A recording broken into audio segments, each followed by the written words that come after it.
Greetings, ladies and gentlemen, and welcome to this latest edition of Tales from Outer Space. Hope you enjoy. Story number 1. Newton's a Deadly Bastard. Written by Agro. My human counselor, Frederick, sighed. Humans had been a part of the Federation for decades now, since the rogue servitors attacked the Sol system. The Great Battle for Terra lasted nearly 4 weeks. Human ships used magnetically operated cannons, legally distinct from the MAC from an old video game. The Microsoft Sony Megacorp demanded the human government to change the name of the weapon system. Why was this an issue? Well, a poor Gik trader ship was destroyed by a battleship's MOC round impacting it. The Council, specifically the Gik Chancellor, accused human military of destroying the ship by purposely shooting it. The Gik Chancellor, named Eunuch, was raging. Her reptilian skin, bright red, had shifted from a lovely violet color it previously had. I want the commander of the Terran vessel, Captain Karinko, arrested, tried, punished. He'd killed 20 Gik traders. Frederick slammed the desk with the palm of his hand. This made her go quiet as he stood up. Councillor Eunuch, for the 5th time, Captain Karinko retired 40 years ago. Why does the human naval registry list him as the commander of the ship, named the Mr.? Gik forensics teams found the ship name written on the remnant of the shell. Eunuch growled, her finned fingers slapping the table in return. Because the ship was destroyed with most of the crew back during the Servitor War, Frederick responded in frustration. How can a destroyed ship fire its weapons then? Eunuch questioned. She crossed her arms over her chest, as was the wet collar around her neck and gills bubbled from clear exhalation. Do you know how far away from Sol the trader was? Frederick looked down at the rest of the councillors. One spoke with a raised hand. About 20 light years, they said, before meekly lowering the hand again. What does that have to do with it? Eunuch demanded. Her skin was at least slowly turning purplish now that she did calm down a bit. 40 years ago, MOC rounds were fired at half the speed of light, or so.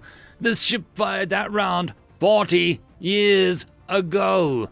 You can even examine the round compared to the modern MOC slug. Entirely different materials these days, Frederick explained as he sat back down.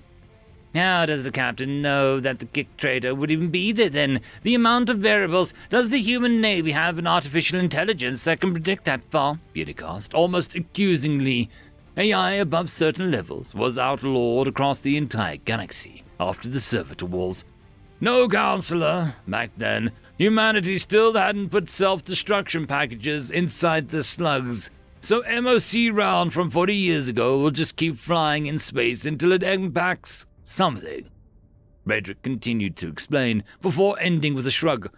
That trade ship is literally the most unlucky ship and crew in the entire universe.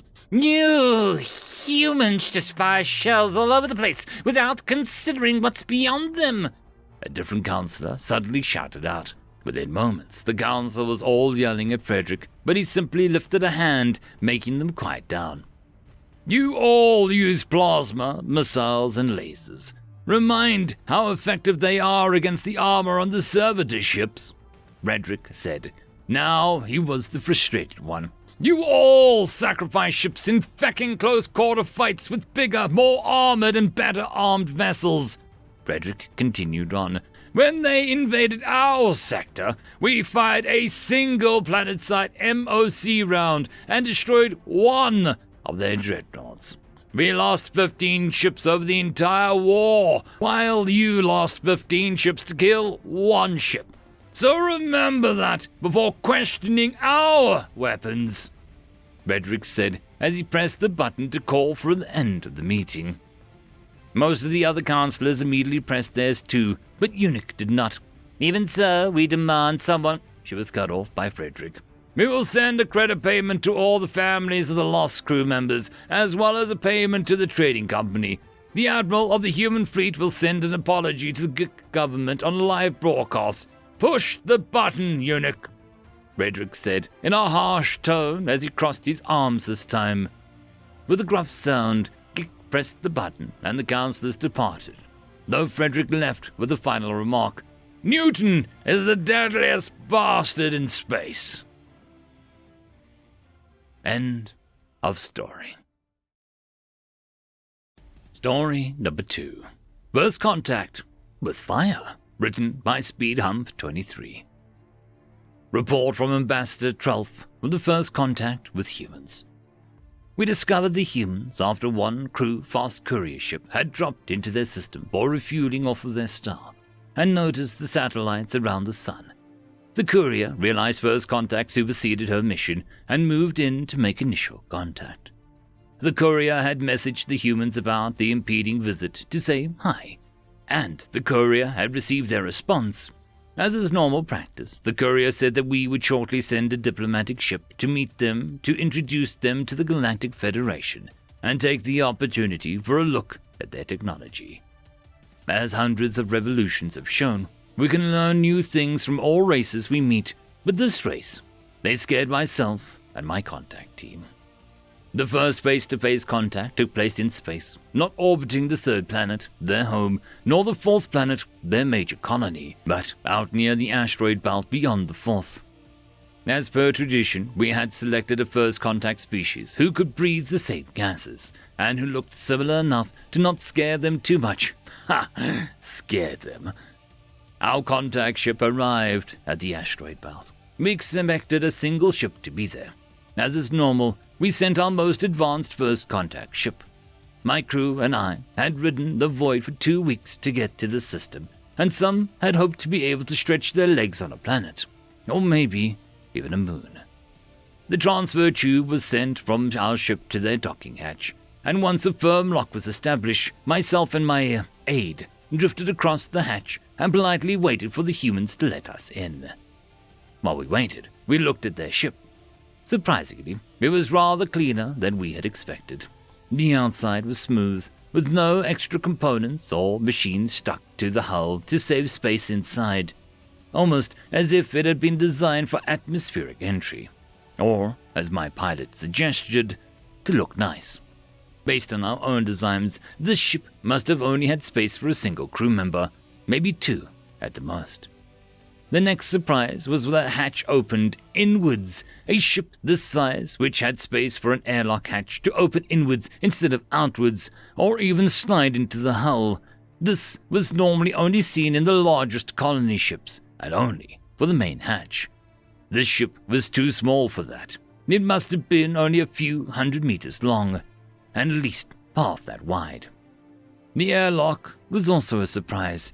There was space for both of us to fit in at the same time. It had taken us 2 cycles to leave our ship. My aide first, then me. Our airlock was too small for both of us to fit in at the same time. My tentacle aide had entered first and had looked through the opposite door's window. I saw the 2 humans waiting for us. She saw corridors. Once the suit had agreed that their air was breathable and there were no pathogens present, we took off our suits and faced the door. As it opened, I started to say my prepared speech, when the taller of the 2 humans smiled and said, "Hold on, wait till we get you to the ambassador." At the time, I thought these humans must be mad, fitting 3 people into the ship this small. Oh, how wrong we were. I expected the airlock to open straight to the crew area, or maybe the engine room, but Nimi, my technical aide, was correct. There was an actual corridor. Switching back to the Gull Common, I suggested the corridors might be to show off their skills or try to awe visiting spaces. It could not be real. I thought this as we walked down the corridors.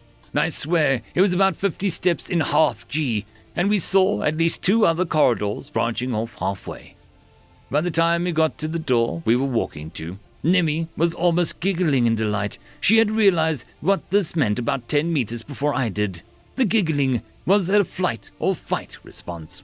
She could do neither. Her brain started giggling to try and deal with what she was seeing. The human escorts looked at my aide and asked me if she was okay. I apologized and said that this was a first meeting with the first contact race, and it was a bit much for her. I was already thinking of suggesting that we stop sending aides like Nimi on a mission like this. Diplomatic staff, yes, but technical crew?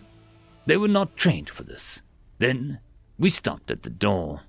Then the door opened. The room, yes, it was a room, had tables, chairs, and even a bed folded up against a wall. The viewport seemed to be showing actual space through the transparent plastic. The ambassador was standing in the middle of the room looking at me.